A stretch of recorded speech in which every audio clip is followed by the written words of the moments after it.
All right, everyone, welcome to Strictly Rangers. I'm Jacob Brown, joined here with my dad. We're going to talk about the Rangers' recent few games and about some roster moves that the Rangers have had. And if you listened to us last week, we were kind of down on the Rangers, saying the season's over. Still probably is, but there's at least some upside there. It's pretty entertaining to watch. The Rangers had that big win against the Bruins last night. I was calling FAU baseball last night, so I don't know if I'm allowed to do this, but I was watching the game on the guy was announcing with his laptop next to me, so I was trying to watch the game while broadcasting the whole time. But it seems like the Rangers manhandled the Bruins last night. Dad, you watched most of that game, I think. How do you think the Rangers played last night against the Bruins? Well, the thing that stood out was the commitment to physicality throughout the entire game. It was across the entire lineup. So the Rangers are contesting every puck. They're getting sticks in the lane. They're using their bodies. They stop a lot of passes from going cross ice. They disrupt the flow, and this has been a trend for a while. They've been very kind of passive defensively for a long time. They've not been this aggressive physically for a long time. Now that's good for the short term. The reality though is that it's a reflection of the people that are in the lineup right now where that may not be in the lineup going forward, right? Like when you've got Kako coming back and Krafstov on the horizon, and you've got Hedel, Rooney, and even Blackwell's small, but he's like a little fire plug out there. Those guys stick? They're part of that this upward swing right now, no doubt. Rooney to a lesser extent, but he's taking the body. But at the very least, it shows a complete commitment to physicality. And miracle of miracles, Chris Kreider actually demonstrated the one trait that he has that very few people on the planet playing hockey have, which is the ability to literally physically decide what he wants to do at any given moment. On his goal, the goal wasn't pretty. He just threw it towards the net. But what preceded that was him lowering his shoulder into the chest of the Bruins defender, completely knocked the guy off his skates. So Kreider was going through the puck up against the dasher, and the Bruin came in to hit him.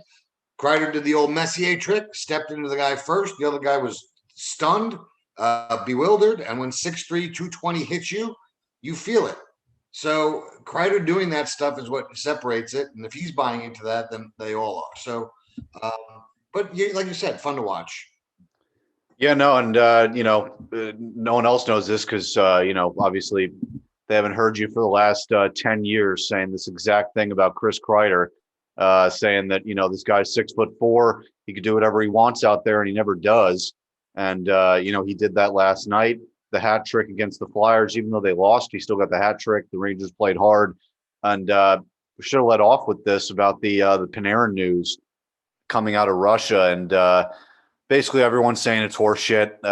This is basically a political play out there in Russia. You have Putin sitting out there. Panarin was anti-Putin politically, and now the Putin mob is going after Panarin by making up a completely fabricated story about him beating up an 18-year-old girl in Russia like 9 years ago. So, the first time I read it, I was like kind of shocked by this.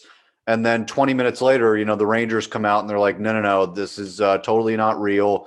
Don't take any stock into that knowledge. So Panarin, we just hope he gets well, because that's a dangerous situation out there for him in Russia. Yeah, my hope. And listen, the Putin's reach does not extend, is not limited to Russia, right? So he's demonstrated that he has absolutely no qualms about reaching out and hurting people, no matter where they might be. But that said, I would imagine that some part of what Panarin is doing during this leave of absence is kind of getting all of his family together to whatever extent. And this is just pure speculation and conjecture. I don't know. I don't know what else though necessarily you would need a leave of absence for, right? other than to really dig down and try to protect your family, because he's not like he's taking a leave of absence to go in his apartment and start crying. So, Putin is a an evil guy. I mean, there's no getting around that fact. And so it's a scary proposition. This is not just some rogue KHL coach pulling something out of his butt.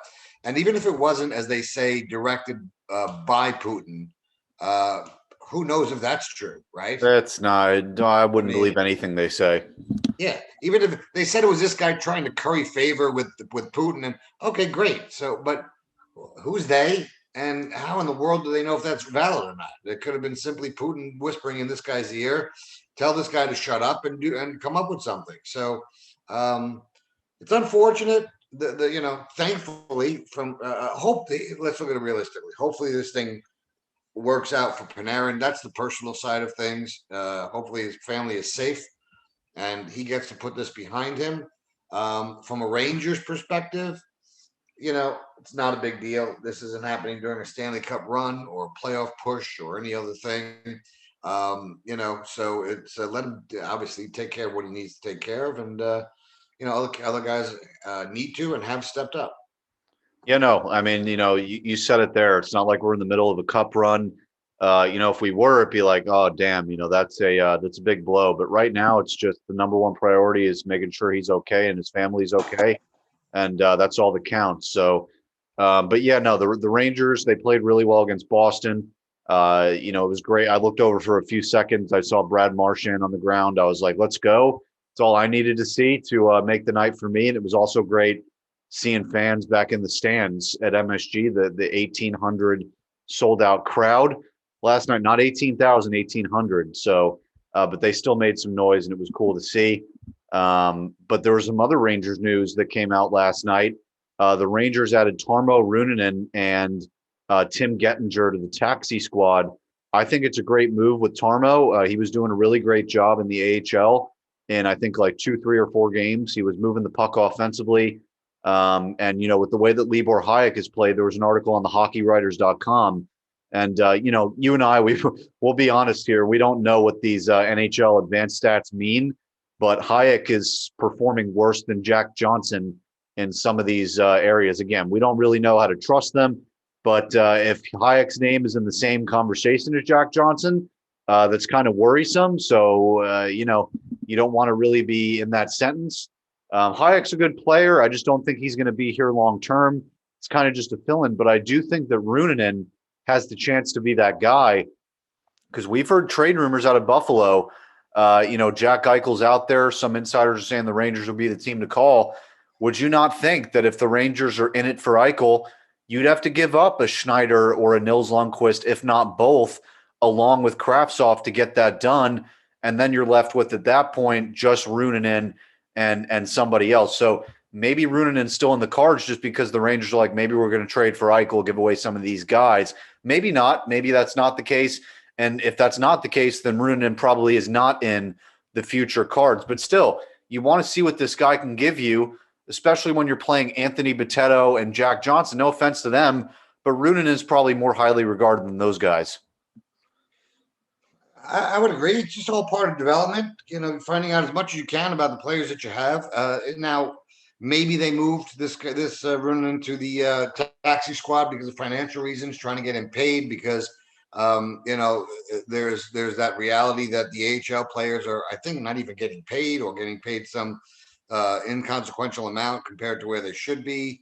So I do know that the taxi squad is a way to both get people paid and to also hold back paying full amounts to people. So it's a very creative little financial vehicle that the NHL teams are using this year. I don't know if Ruunanen is the guy long term. Candidly, he's on the left side, correct? Yeah. Right. So I would be hesitant about going down that path necessarily. I mean, he'd be a lefty version at best in like the best version of reality ever. The lefty version of I don't know, Adam Fox on a really bad day. You know what I mean? Like, yeah. He's a little undersized. He's more of a puck moving offensive defenseman to me. What have we seen against Washington, against Philadelphia, the last 3 games?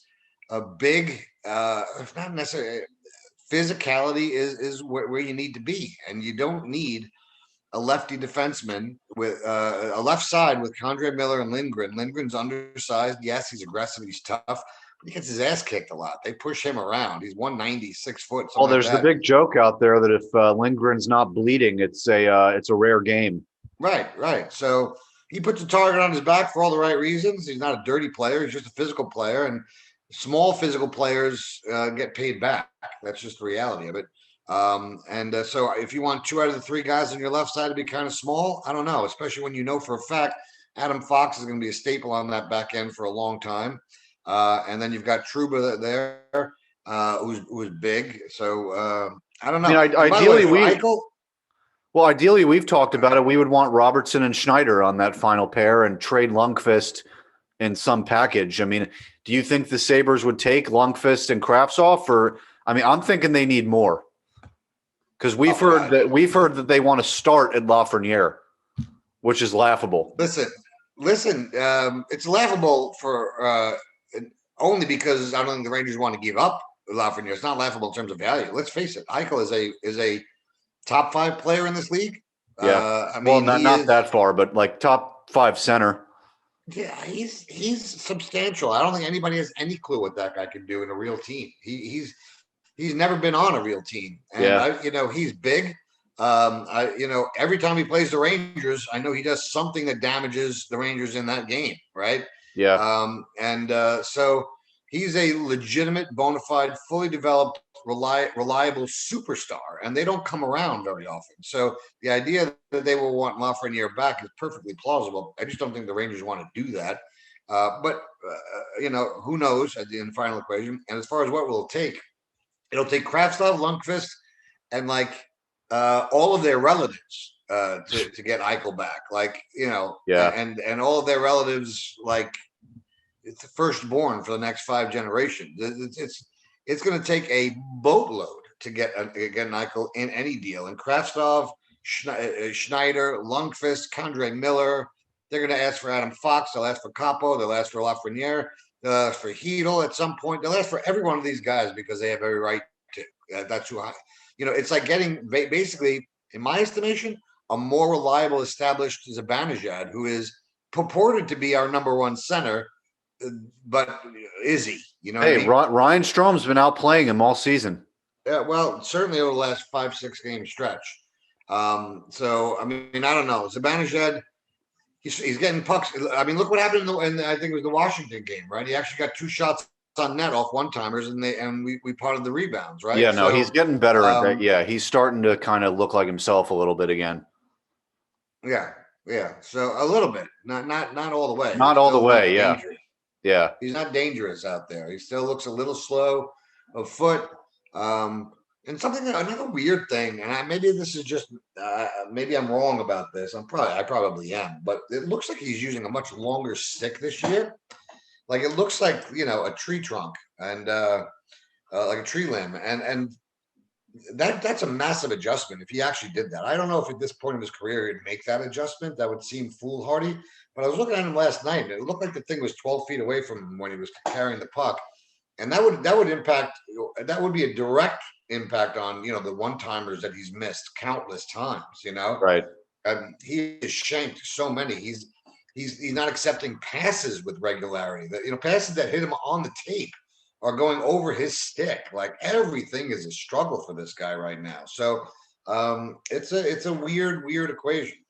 But as far as Lafreniere goes, you see that pass he made last night? Oh my God! I mean, you can't make that stuff up. No, that's who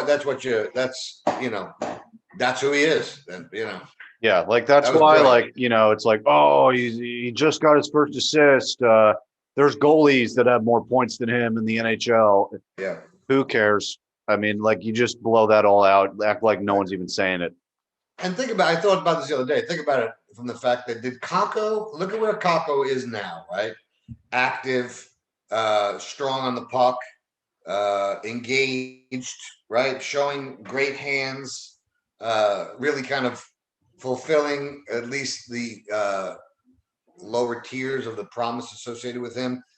Did he do anything like that last year? Did he make one play as special as Lafreniere did? No, not right? Even. And Kakko's, right, and Kakko's a number 2 pick. Right, exactly. So, Kakko in another year might have been a number 1 pick. So if you look at the point of the matter is that I think Lafreniere to this point is, incredibly short career, has had more of those kind of highlight moments than Kakko has. And Kakko and sorry to interrupt, but last night too, he almost scored on that backhand play, which was incredible. Yeah, that was such, that was so subtle.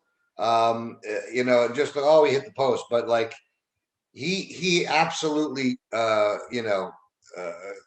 who was in goal? It was Rask. Yeah. I mean, he beat his jock off. I mean, that guy was expecting pass, then shot, then pass, and like an inch lower, and he would have roofed that and knocked the bottle off the back of the net. But so I don't know. We'll see how it goes. Eichel's an interesting conundrum for us because you have to give it would be a Krasnov, Lundqvist, somebody else more likely, and then like a boatload of picks, which the Rangers have, by the way. Yeah. So I mean, it's just a question too of do they want the cap hit with all the other guys they got to pay, and we'll see. I mean, it's not necessary. I'll say that it's not necessary. I mean, Jack Eichel's a superstar. You would love him, but he's not necessary because the Rangers have done a great job at developing this team. Yeah, Zibanejad's had some shortcomings, but you got to be confident as an organization that he'll be back to where he was last year. It's not like that just goes away. He's just been on the up and up, and then this year it's just little tiny stuff. So I'm looking at this lineup now. So another guy we mentioned last week or whenever we did the last pod, Brett Howden still hasn't done anything.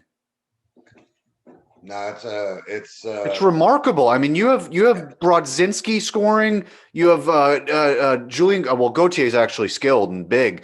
Actually, did you see, by the way, they recredited that goal to Di Giuseppe last night. Him on the way in? I thought it did the first time I saw it. So I don't know why it took them till after the game to say that. But yeah they did. Yeah. So I think that's Di Giuseppe's first NHL goal, which is kind of a shitty way to. No. He's like 27 years old. He's been around for a while. He's been a rookie this whole time? Yeah, let me look. Hold on. I can't imagine that. I'm looking up his stats right now. Yeah, but as far as Gauthier goes, it doesn't really matter. Whether he got the goal or anything like that, because at the end of the day, it was everything that preceded that, which really shows, shows what. I'm wrong. Yeah. Yeah. Okay. Yeah, but I mean, let's face it, he's got more points than Zibanejad at this point. Di Giuseppe does? Yeah, he's got 6 points. I think that's what Zibanejad has. Oh my God! Well, let's look at that. Yeah, let's look at that. So yeah, Di Giuseppe has 6, and Zibanejad. Oh wow! Yeah, 6, right? Yeah. Yeah, it's 2 goals, 4 assists. That's brutal. Yeah, I mean, Di Giuseppe's a good player, all respect, but that's brutal from Zibanejad. Yeah, I mean, it really is. And this, the only encouraging thing for me is that he's getting actually more chances. He's butchering all of them, but he could have had 3 shorthanded goals over the last couple of games, and he couldn't do it. One of the things I know, on the goal in the Philadelphia game, he missed 2 breakaways shorthanded, one of which would have tied the game at 4 at the end. But he had another opportunity earlier in the game. He had like 3 or 4 steps on the guy from the blue line to blue line. Then the guy kind of caught up to him. But what was really alarming for me is that the Zibanejad, you can see or feel the guy off to your shoulder, but Zibanejad avoided that contact. All he needed to do, literally, was cut to his right, and stick out his leg, which would have the guy just threw his stick out. Like the defender just kind of reached with his stick to say, "I'm here," but there was going to be no real body contact. And Zibanejad stayed on the left side of the thing and just basically said, "Here, I'm shooting here, no matter what." If he's on his game, or I don't know. I mean, like literally, you just bury your right leg there. no matter what the guy does with his stick, it'll hit off your pad. You cut to the right, you got an open net. And like, that's something instinctually that I think he would have done had his head not been so deeply buried up his ass for this entire season. But we'll see. We'll see with him. What it calls into question is, you brought it up earlier with Eichel, right? Do you want to pay him $10 million when you got all these other guys to pay? Well, do you want to pay Zibanejad? Well, maybe he's part of that trade. Exactly right. Now you're talking about a guy that after next year they were supposed to be talking this year about an extension, and that would have been, if he was coming off the last kind of season, that's $9 to $10 million. Now, do you want that? Do you want to, so that pushes back his renegotiation in a big ass way. So a lot will change between now and whenever Eichel becomes, a little bit more meaningful from a conversational perspective. And I think there's going to be some drama, towards later in the season. It's New York sports media. They're going to start writing articles about it. Is Zibanejad's contract in doubt? Will the Rangers trade Zibanejad for it? It's going to start and maybe get into Zibanejad's head. I wouldn't doubt at all, because if we're talking about it, then someone else is talking about it too. No doubt.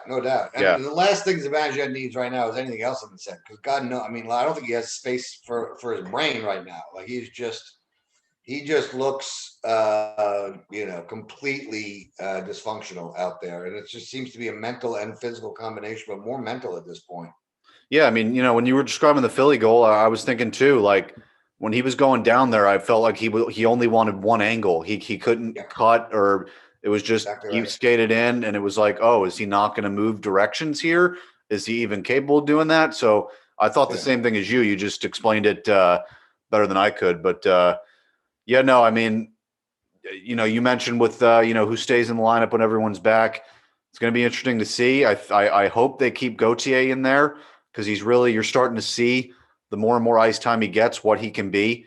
And honestly, I'm starting to think sit Howden and maybe even sit Lemieux, because I love Lemieux, but Blackwell, like you said, he brings in a spark factor. Maybe he's not the physical presence that Lemieux is, but Gauthier can be that physical presence.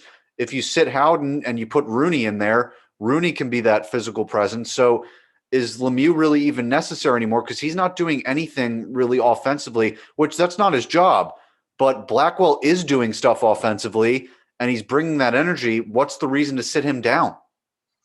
Well, they're not at this point, right? So when you get Hedel and Kakko back, what becomes a question is I don't agree that Lemieux should be in that equation. He went hard to the net last night. He's still a physical presence. I think he has earned his chops on that fourth line. Gauthier, I would not mess with at this point. So who is it then? Howden and DiGiuseppe? Well, Howden definitely, and think about who else was in the lineup last night. Johnny Bodzinski or whatever the hell. Well, you're not factoring in Kreider. Panarin. Yeah, that's true. So someone's got to go. Kakko, right. So there's 3 spots that are up for grabs, and it's questionable. It's going to come down to me. They like Howden for some reason. They liked him in the bubble last year and what have you. And I was, and I'll be candid with you. You look at the package, and I was willing to give him this year as well, right? 6'3", 2-something, speed, decent.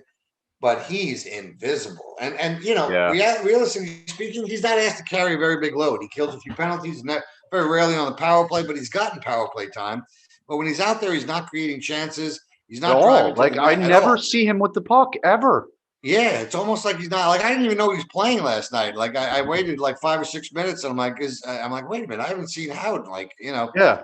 Other guys are for the limited times they have out there are more noticeable. Gauthier, speaking about Gauthier, Zibanejad has done things this year that Gauthier would have been sat for like 20 games. You know what I mean? Right. So I don't understand. I mean, I get it. I get it's not an equal. There's no equivalence there, right? You give Zibanejad as much time to figure out as you possibly can. But the stuff, whatever Gauthier has not been doing, whisper in his ear and say, all right, I want to see more of that. Don't sit him in favor of, whoever the hell is going to take his spot invariably when those other 3 guys come back. Because I think that's what's going to happen.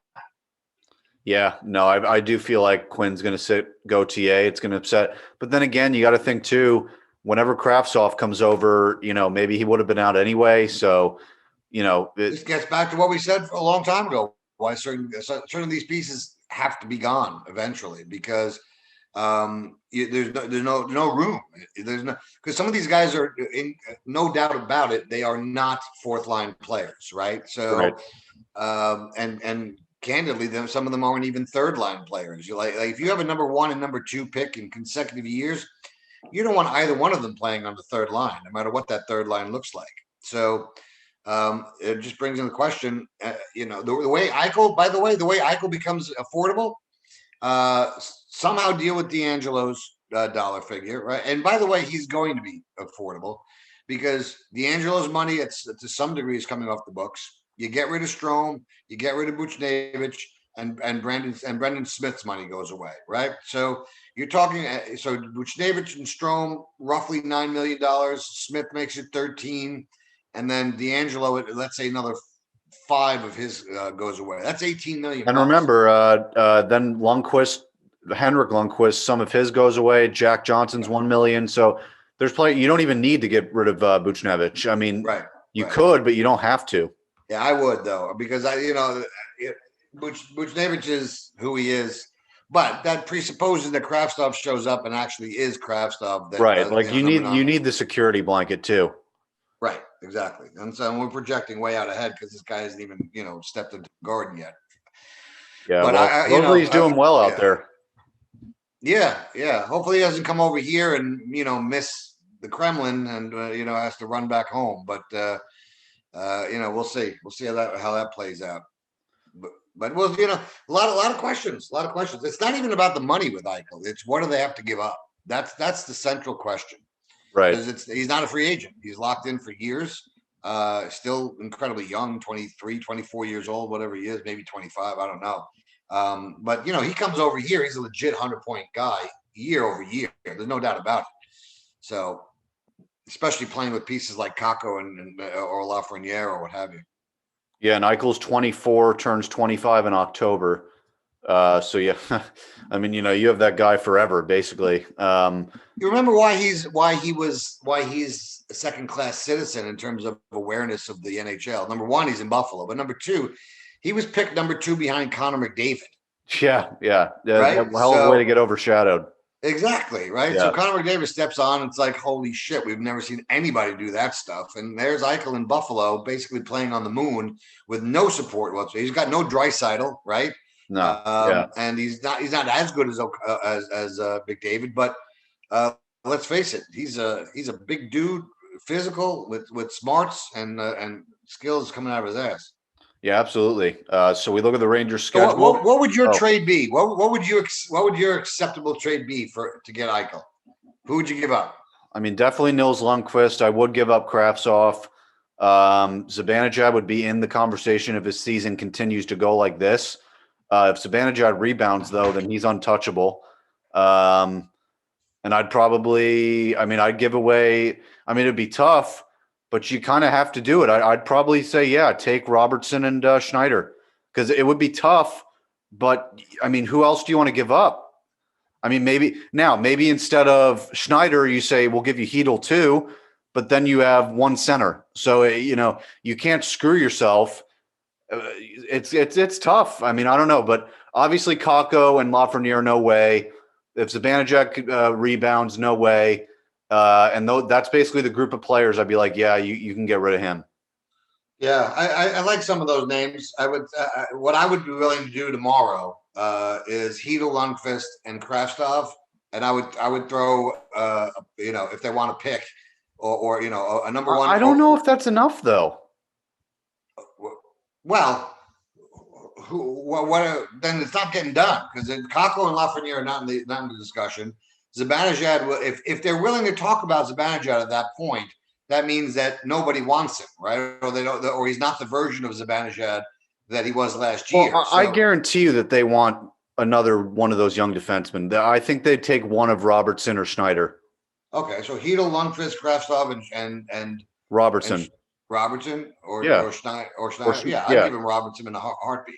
Yeah, because he's a lefty. He's 6'4". Yeah, the lefty, he's big, but righty defensemen are far more difficult to source.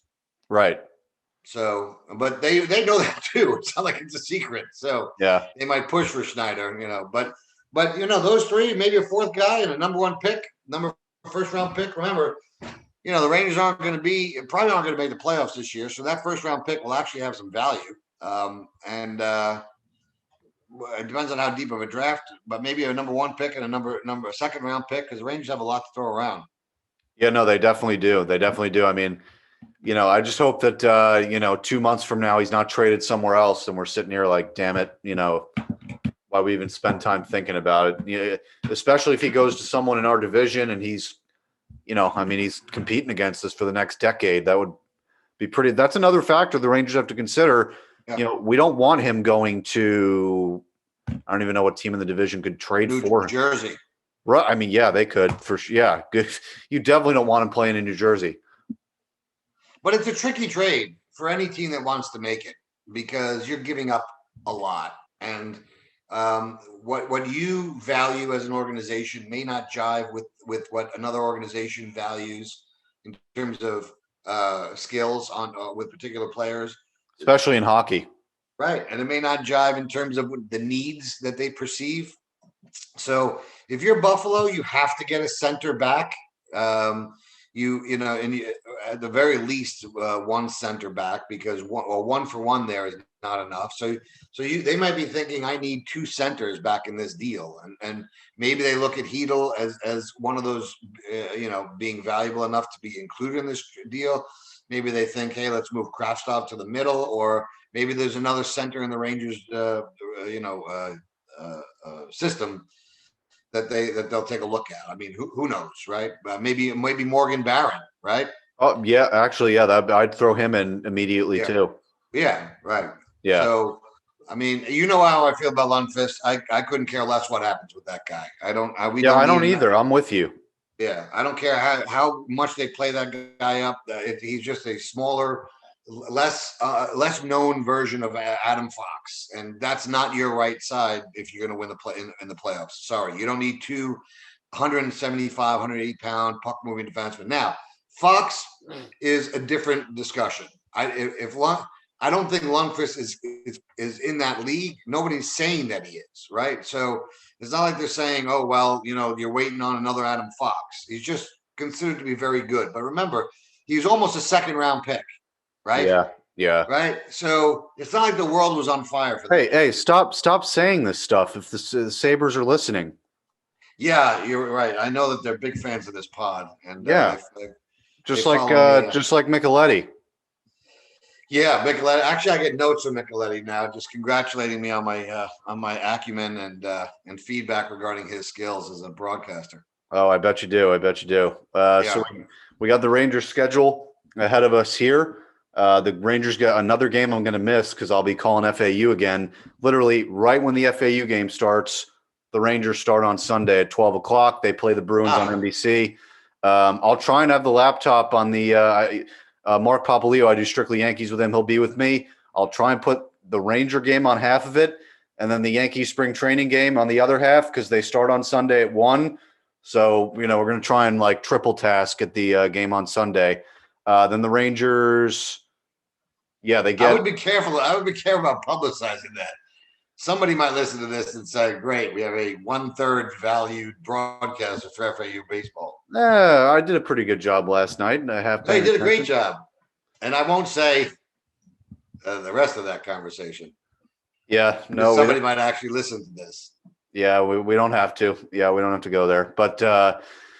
Then Tuesday the Rangers get the Sabres at home at 7 o'clock, and then the Devils twice on Thursday and Saturday. Those are 2 losses. We know that they can't beat the Devils. Oh yeah, they can't beat the Devils anymore. Yeah, right. They can beat Washington. Right, they can beat Washington twice. They can beat Boston. They can beat the Islanders, but not those pesky Devils.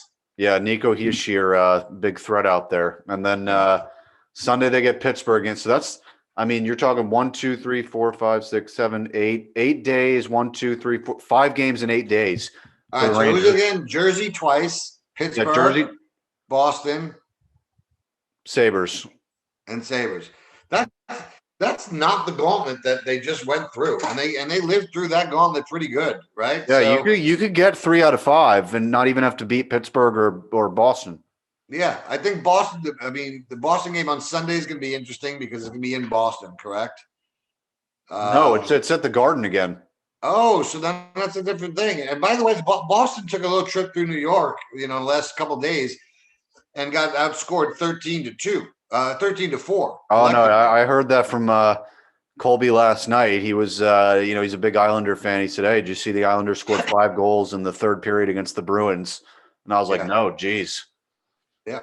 So they got their tits lit in the last couple of games, and so we'll see. We'll see if they, these are older guys. They probably rebound a little quicker from these kinds of runs. But again, you said it earlier. I mean, if the Rangers lose a game, but Marchand gets his head caved in at some point, that's a win for me. It's all you're there for. I cannot despise someone that I don't know personally any more than I despise that guy.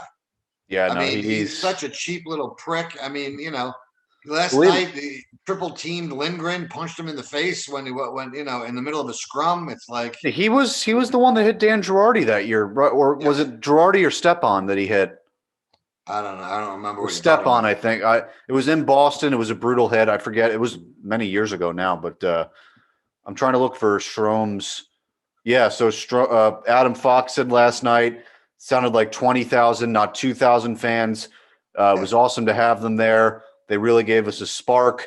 And then Strome said during the national anthem, I had some goosebumps and some energy that I haven't felt in a long time. Tonight, you guys made the difference. So it really, I mean, it makes a difference to these guys. I mean, they've been playing in empty arenas, only hearing each other. I mean, seriously, it's a big thing. Oh, no doubt. It's from an adrenaline perspective, right? And look, I think in hockey, more than any other sport, there's a connection between the actual players and the fans in terms of how the players feel about the fans. I think in other sports, it's not as genuine because I don't think in other sports these guys are as kind of homespun as they are in hockey.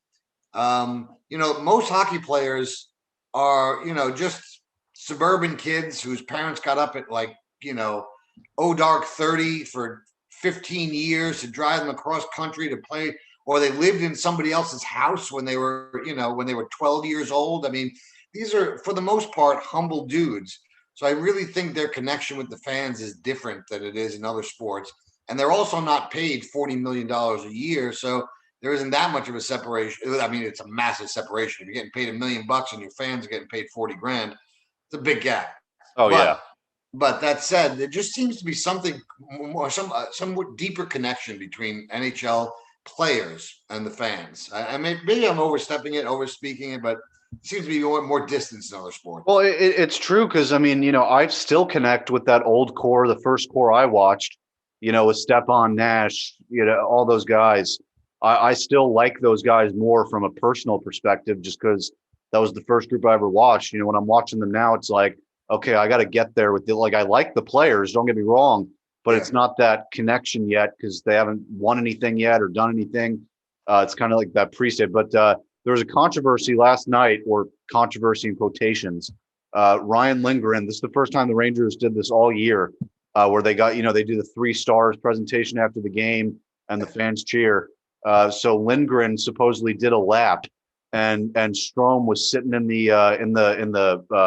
the tunnel, and he said, there's a video of it on Twitter. He said, Lindy's doing a lap, an exclamation points. They were making fun of him. And then in the press conference, Lindgren was like, was I not supposed to do a lap? So it was after the game. It was after the game, and he was when the 3 stars were coming out, and he got in the way of it. He was one of the 3 stars, and he did a lap after he got announced.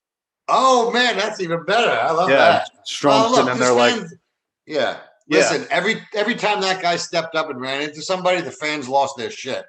Yeah. So do a lap, little man. You know what I mean? Well, big man, I should say. We always say that he's small, but if he walked in the house right now, I'd run the other way. But the fact is that they, he said it in an article I read. By the way, he laid out Pasternak, so he doesn't shy away from. Put it this way: you go after Pasternak, the rest of the Boston team is going to try to kill you for the rest of that game. That's just the reality. And he lined him up at center ice and fucked his shit up. So you know what? You get at the start of the game, all night, man. Take 3 laps. Exactly. That effort's always there. And honestly, if anyone's going to get that award, the Stephen McDonald Award, I think Lindgren's the guy to give it to. I mean, seriously, the Rangers social media makes jokes about how Lindgren bleeds almost every game. I mean, this guy puts it 110% every single night, and that's something you can always respect. I mean, and he steps up to the biggest, bruisers on the other team. He doesn't back down from anybody. And on a team that doesn't have what I would say, they don't have a bona fide, bruiser. The Rangers have guys that are playing more physical, yes, but there's not one guy on the Rangers roster where you go where the other team says, well, if I hit this guy, this other guy is going to pop me in the head, and I'm going to have to throw down. Like, not even Lemieux is that guy. Lemieux is too small to be that guy. So Lindgren steps up in every circumstance. Completely agreed. So that'll do it for this New York Rangers pod, Strictly Rangers. Hopefully the Rangers take another one against the Bruins tomorrow. We'll be back sometime next week to talk about this upcoming week in review. You can Wait a minute. We didn't do a full hour. Do I still get paid for the full hour? No, definitely not. Oh, that's why I'm ending it. That's why I'm ending it. It's prorated? Yeah. Oh, man, you're cheap. Yeah. So what is it going to be a dick? So I lose at least, if I'm doing it right, at least 3 to 4 cents then. Yeah. No, it's a good amount of money. It adds up. Yeah, it adds up. So you could check out our Strictly Baseball. We did one yesterday, Steve and I, and by the way, he also loved the. He texted me. He's like, I fucking love Chris Kreider right after Kreider nailed Brad Marchand. So Steve appreciates it too. But we did Strictly Baseball 2 days ago, and I uploaded it yesterday. We gave our NL Central preview, gave our top 10 third baseman. Those are going to get more in depth, by the way, because when I was at home, my dad tried to show me how to do Excel and do averages, and got back to FAU, and it went out the other ear. So we're going to have more in-depth reviews next time out. And Strictly Yankees, me and Mark are going to be at the ballpark tomorrow. I'm thinking we might even record Strictly Yankees up there in the booth before the game starts. So that'll be fun because we're in person. We're never usually in person when we do it. And then Strictly Sports, we're taking a little bit of a time off. It's not football season. I've been pretty blunt about it. I couldn't give a single fuck about basketball. I don't like the players. I don't like the games, especially I never watched the regular season anyway. But now that there's no fans, it's like watching nails on a chalkboard. So any basketball fans that complain to me about baseball, just be quiet and go away, because there's nothing more boring than a crowdless, even with a crowd, regular season basketball game. So I'll the playoffs, sure. I don't agree, man. I love basketball. Oh, okay. Yeah. By the way, every time basketball is turned in on the house, my dad goes right downstairs. Just letting you guys know. Yeah.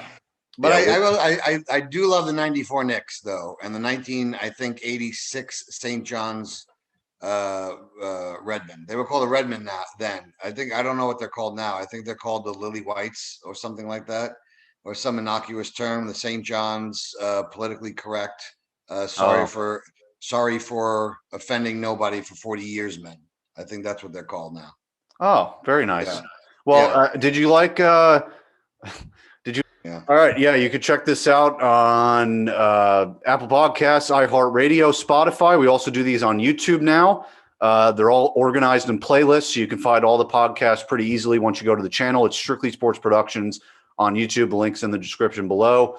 You can follow us on Twitter at Strictly Sports P, on Facebook and Instagram at Strictly Sports Productions. For my dad, I am Jacob Brown, and we will see you next week.